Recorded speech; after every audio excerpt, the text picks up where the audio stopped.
जय श्री कृष्ण प्रिय श्रोताओं, हर हर महादेव। आप सभी का आपके अपने चैनल शिव साधना स्पार्क्स में बहुत बहुत स्वागत है। प्रिय श्रोताओं, आज इस वीडियो में हम नागपंचमी कथा का रसपान करेंगे। बोलिए भगवान भोलेनाथ की जय। भगवान भोलेनाथ का आशीर्वाद और कृपा दृष्टि सदैव आप पर और आपके पूरे परिवार पर बनी रहे। नागपंचमी पर नाग देवता की पूजन करने से आपको उत्तम लोक की प्राप्ति होती है और सर्पदंश का भय दूर होता है। नागपंचमी का व्रत जो लोग करते हैं उनके लिए नागपंचमी की व्रत कथा का पाठ करना या सुनना बहुत अनिवार्य होता है। मान्यता है कि नागपंचमी के दिन भविष्य पुराण में बताई गई इस कथा का पाठ करने से आपको इस लोक में उत्तम फल की प्राप्ति होती है और आपके कुल में सर्पदंश से किसी की मृत्यु नहीं होती है। आइए अब हम कथा प्रारंभ करते हैं। बोलिए नाग देवता की जय।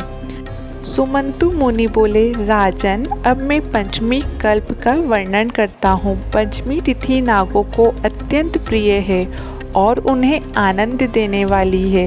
इस दिन नागलोक में विशिष्ट उत्सव होता है। पंचमी तिथि को जो व्यक्ति नागों को दूध से स्नान कराता है उसके कुल में वासुकी, तक्षक, कालिया, मणिभद्र, ऐरावत, धृतराष्ट्र, कारकोटक तथा धनंजय से भी बड़े बड़े नाग अभय दान देते हैं।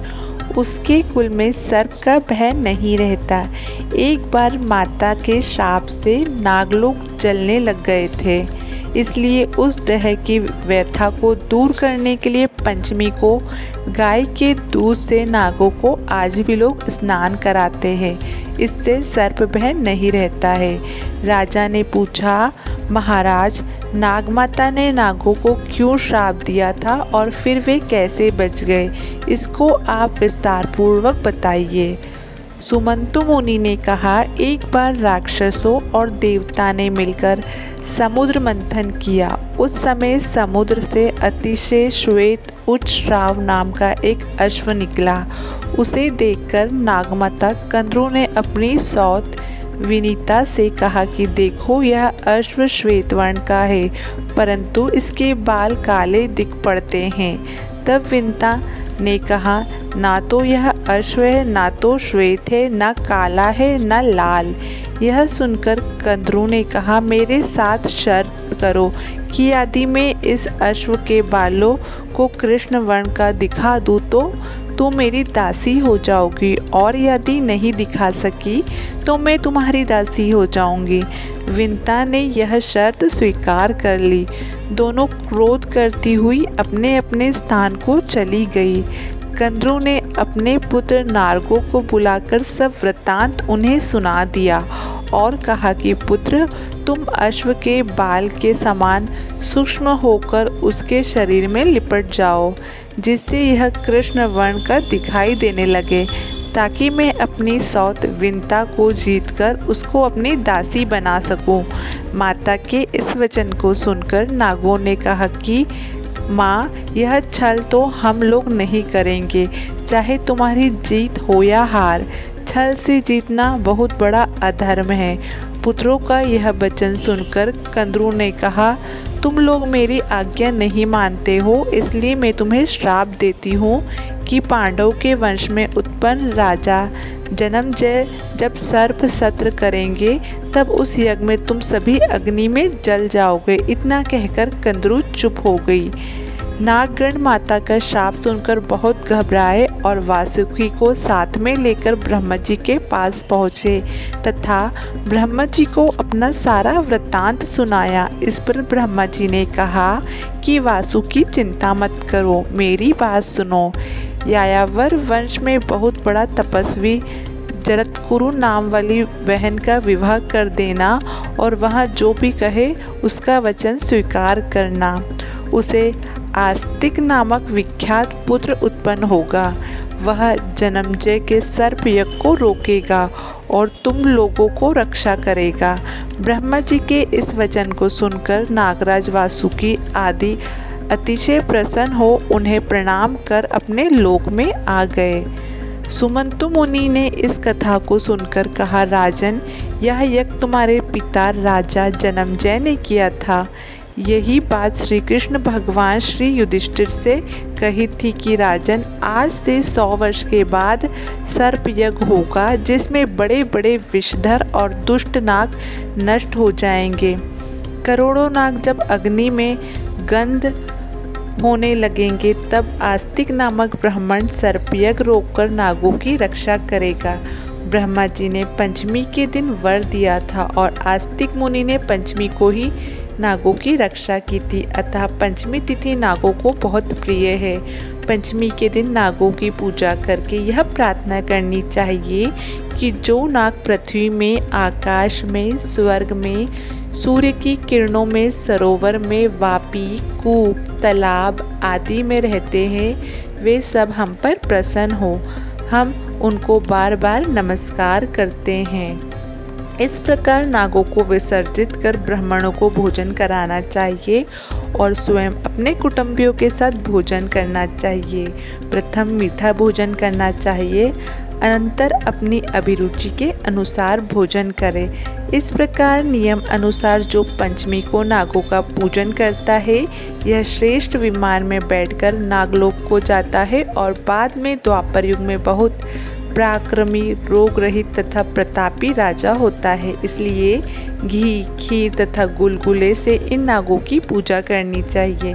राजा ने पूछा, महाराज, कंदरू सर्प के काटने से मरने वाला व्यक्ति किस गति को प्राप्त करता है और जिसके माता पिता, भाई, पुत्र आदि सर्प के काटने से मरे हो, उनके उद्धार के लिए कौन सा व्रत, दान अथवा उपवास करना चाहिए?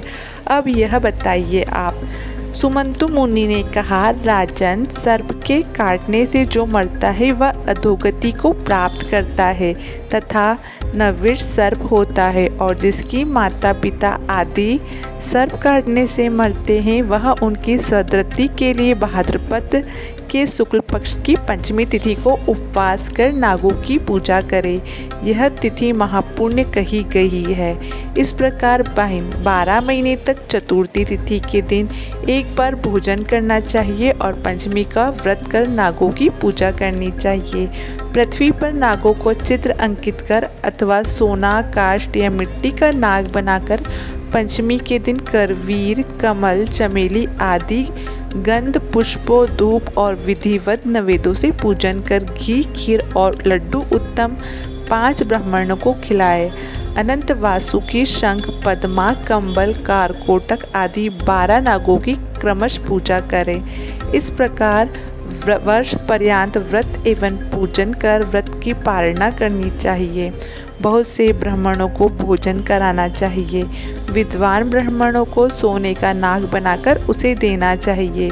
यह उद्यापन की विधि है। राजन, आपके पिता जन्मजय ने भी अपने पिता परीक्षित के उद्धार के लिए यह व्रत किया था और सोने का बहुत भारी नाग तथा अनेक गौ ब्राह्मणों को दी थी।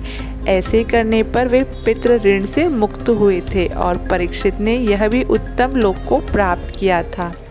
आप भी इसी प्रकार सोने का नाग बनाकर उनकी पूजा करें, उन्हें ब्राह्मणों को दान करें, इससे आप भी पितृ ऋण से मुक्त हो जाएंगे। राजन, जो कोई भी इस नागपंचमी का व्रत करेगा, सांप के डस जाने पर भी वह शुभ लोक को प्राप्त होगा, और जो व्यक्ति श्रद्धापूर्वक इस कथा को सुनेगा उसके कुल में कभी भी सांप का भय नहीं होगा। इस पंचमी व्रत के करने से उत्तम लोक की प्राप्ति होती है। बोलिए भगवान भोलेनाथ की जय। श्रोताओं, अगर आपको वीडियो पसंद आई तो वीडियो को लाइक ज़रूर करें, चैनल को शेयर, सब्सक्राइब और बेल आइकन को प्रेस करना ना भूलें। ये अब हम नागपंचमी की एक प्राचीन सच्ची कथा का श्रवण करेंगे जब नाग देवता भाई बने। प्राचीन काल में एक सेठ जी के 7 पुत्र थे। 7 के विवाह हो चुके थे। सबसे छोटी पुत्र की पत्नी श्रेष्ठ शरीर की, विदुषी और सुशील थी, परंतु उसका भाई नहीं था। एक दिन बड़ी बहू ने घर लीपने को पीली मिट्टी लाने के लिए सभी बहुओं को साथ चलने को कहा। सभी दहलिया और खुरपी लेकर मिट्टी खोदने लगी।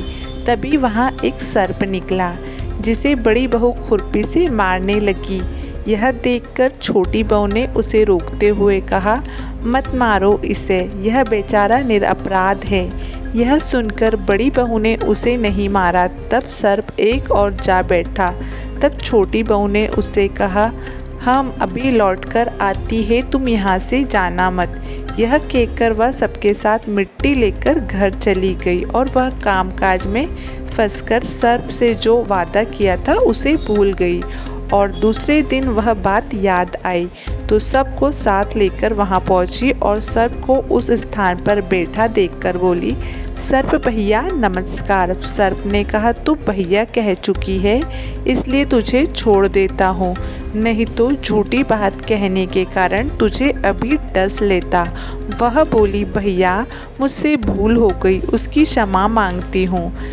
तब सर्प बोला, अच्छा तू आज मेरी बहन हुई और मैं तेरा भाई हुआ, तुझे जो मांगना है मांग ले।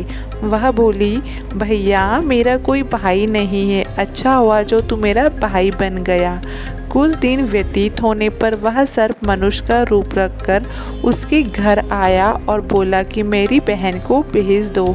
सबने कहा कि इसके लिए तो कोई भाई नहीं था।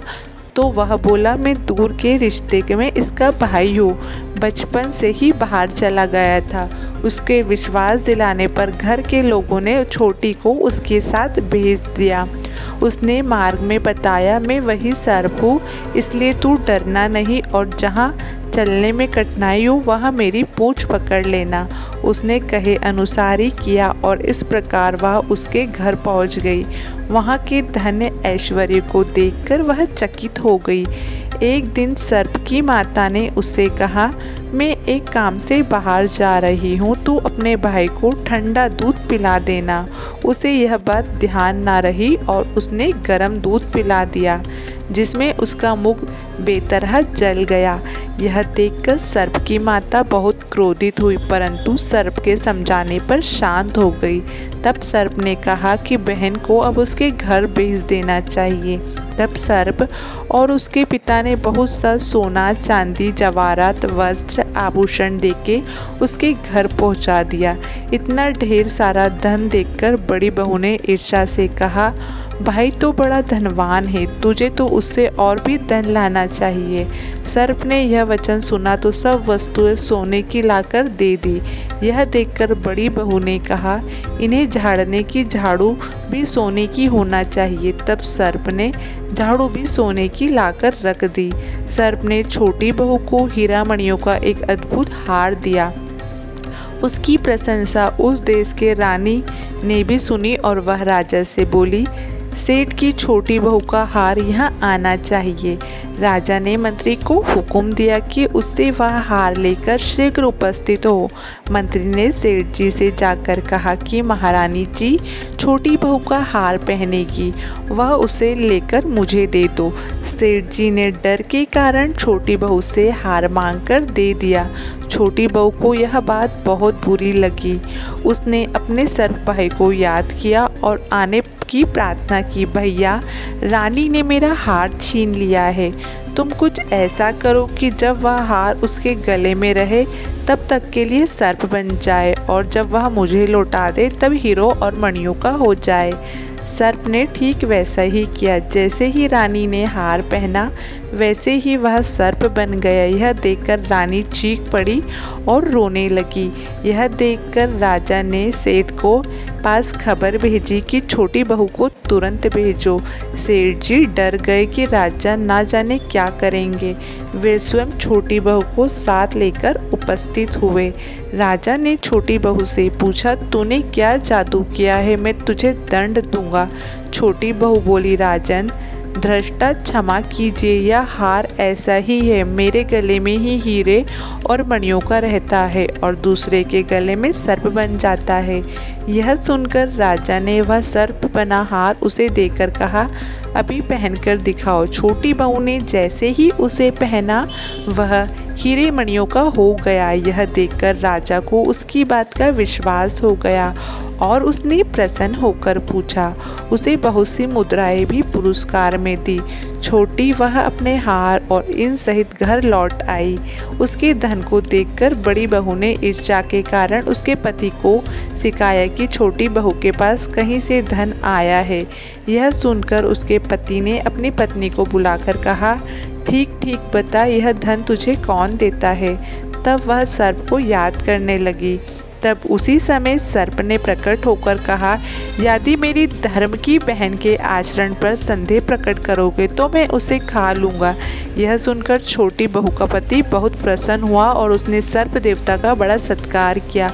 उसी दिन से नागपंचमी का त्यौहार मनाया जाता है और स्त्रियाँ सर्प को भाई मानकर उसकी पूजा करती है। इसी के साथ हमारी आज की नागपंचमी व्रत कथा संपन्न हुई। बोलिए भगवान महादेव की जय।